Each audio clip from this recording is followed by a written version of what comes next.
কলকাতা কলকাতা ফিরে যাব, আবার সেই শহর। না না, ঋতিকা ম্যাডাম যদি আমাকে খুঁজে নেয় তখন।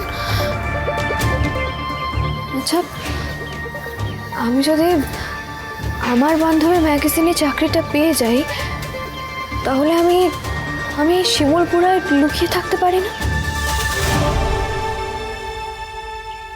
ये लो बहन, ये साड़ी तुम्हारे लिए। আমার জন্য?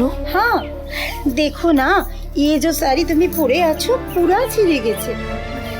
আমি गाय के पास যাচ্ছি दूध लेते, तुम बदल लो। না না, আমার এসব লাগবে না, আমি ঠিক আছি। अरे नहीं नहीं, तुम हमारा मेहमान আছো, मेहमान ऐसे नहीं रहते। अरे बाबा, कोई असुविधा होवे ना, इस तरफ देखो। हाँ, इस तरफ जाके बदल लो, कोई আসবে না। আরে কি মুশকিল! শুনুন না, বলছি আমি এখানে থাকবো না, আমি অনেক দূরে চলে যাবো। এই শাড়িটা ফেরত দেবো কি করে? ये साड़ी हमार चाहिए ना, तुम्हारे पास ही रखो, तुम हमें याद करोगे।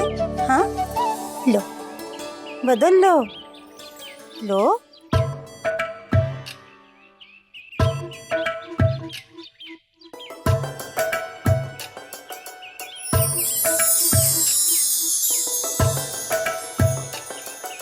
গাড়িটা সারাচ্ছে, তুমি তার মধ্যে খেয়ে।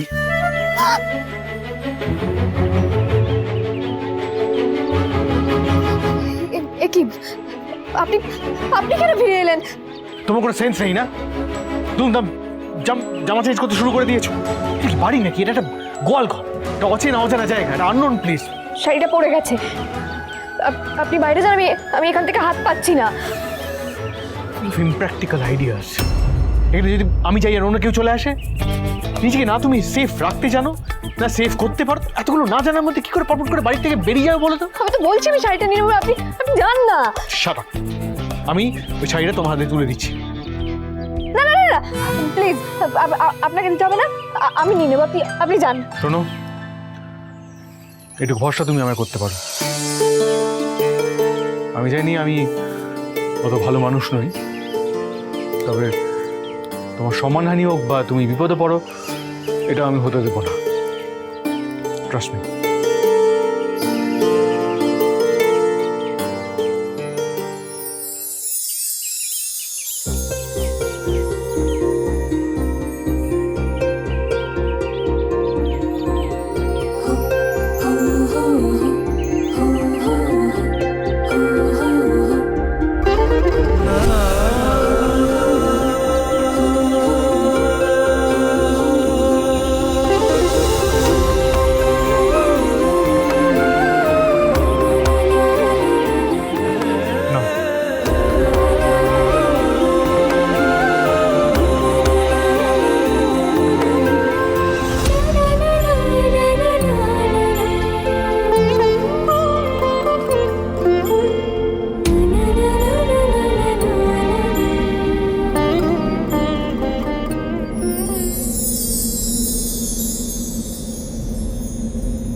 বাতাসে গুনগুন এসেছে ফাগুন, বুঝিনি তোমার শুধু ছোঁয়ায় এত যে আগুন।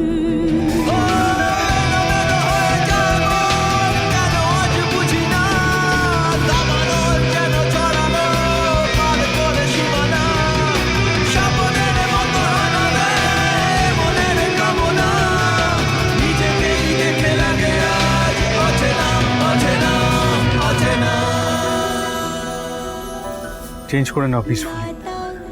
আমি আছি পাহাড়ে, ভয় নেই।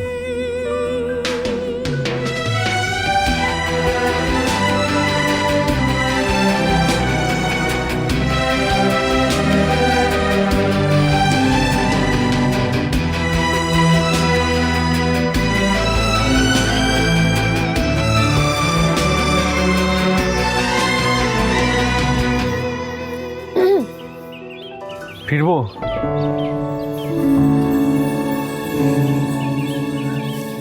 এই বুদ্ধি নিয়ে তুমি বেরিয়ে পড়েছো বাড়ি থেকে?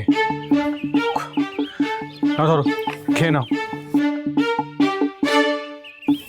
মানে তুমি খাবে না?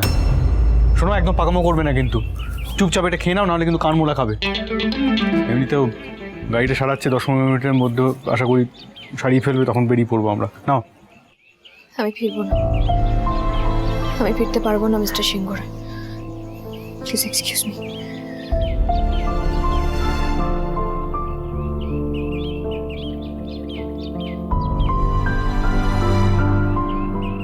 এই স্টুপিড মেয়েকে ওর ভাষাতেই বোঝাতে হবে, না হলে যা জেদ। দেখুন, আপনি অনেক করেছেন আমার জন্য, আমি যদি আপনাকে থ্যাংক ইউ বলি সেটাও কম বলা হবে, কিন্তু কিন্তু এবার আমার রাস্তাটা আমাকে দেখে নিতে দিন। তোমার এই জিলিপি চোর নামটা এই যেন তো একদম ঠিক ছিল। কি? ভুল কি বলেছি? ঠিকই তো বলেছি। এই যে তোমার এই মুহূর্তে এখন বসে থাকার কথা ওই ম্যাগাজিন অফিসে চাকরিটা পেয়ে, কিন্তু তুমি এতই খারাপ লিখেছো যে তুমি জানো নিজেই যে তুমি ওই চাকরিটা পাবে না আর ঋণ শোধও করতে পারবে না, মানে আমি আমার টাকাটা পাবো না। সেই জন্য তুমি লেজ গুটি একেবারে পালাচ্ছ। আপনি এই অবস্থাতেও টাকার কথা ভাবছেন? হ্যাঁ, নয়তো কি, তুমি তো খুব ভালো করে চেনো আমায়। দেখো নি তোমার বাবার কাছ থেকে কত বড় একটা অ্যামাউন্টে আমি চেক নিয়েছিলাম, তোর পাকামি করে ঋণ শোধ করার কথা ভেবে পালা থেকে বলছিল। হ্যাঁ, সবটা আমি একেবারে ওই হোয়াইট বোর্ডে লিখে লিখে হিসেব রাখবো, সমস্ত টাকা পাই টু পাই আমি ফেরত দেব, তারপর তুমি যেখানে ইচ্ছে যেতে পারো। যাচ্ছি ও বেশ। ও বুঝেছি, আপনি তার মানে আমি চলে গেছিলাম বলে আমাকে খুঁজতে যাননি, আপনি আপনি নিজের টাকাটার জন্য গেছিলেন, তাই তো? এই তো একেবারে রন্ধে রন্ধে আমায় চিনে গেছো। হ্যাঁ, অফকোর্স আমি আমার টাকার কথা ভেবেই তোমায় খুঁজতে গেছি। ঋষিরাজ সিংহরা একেবারে মহাজনের মতো। অত্যন্ত খারাপ একটা লোক, জানেন তো আপনি, আপনি অত্যন্ত অর্থলোভী, অত্যন্ত দেখেছো, লেখিকা হয়েও তুমি শব্দ খুঁজে পাচ্ছ না আমাকে ডিসক্রাইব করবে, মানে আমি কতটা খারাপ। বটেই তো। আর শুনুন, লেখাটা না আমি দুর্দান্ত লিখেছি। হ্যাঁ, চাকরিটা আমি পেয়ে যাবো, আর একবার চাকরিটা পাই তারপর পাই টু পাই আপনার সব হিসাব আমি মিটিয়ে দেবো। তার কোনো গ্যারেন্টি আছে যদি পালিয়ে যাও? প্রশ্নই উঠছে না। আপনি যদি 8 পয়সাও বাকি থাকে না, এই জেল্লি চৌধুরী তেঁতুল পাতা থেকে কোথাও যাবে। শিওর?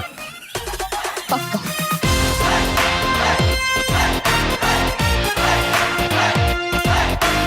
भैया जी ও গাড়ি গাড়ি ঠিক হয়ে গেছে তো? না, ও গাড়িতে সময় লাগবে, কালকের আগে গাড়ি ঠিক হবে না। কাল? হ্যাঁ না, কাল হলে দেরি হয়ে, আমরা বরং ট্রেনে করে বেরিয়ে যাই, কালকে কেউ একটা এসে বাড়ি থেকে গাড়িটা নিয়ে যাবে।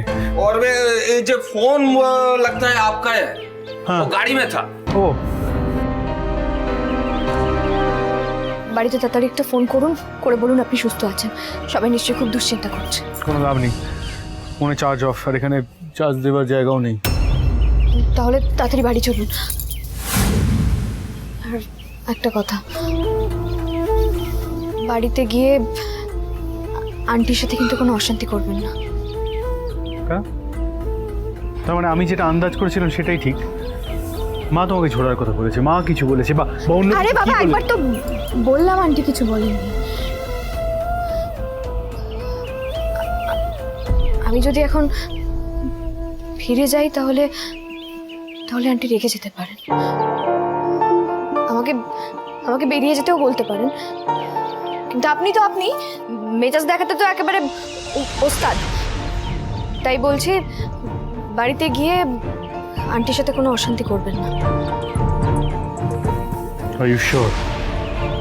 এটাই কারণ?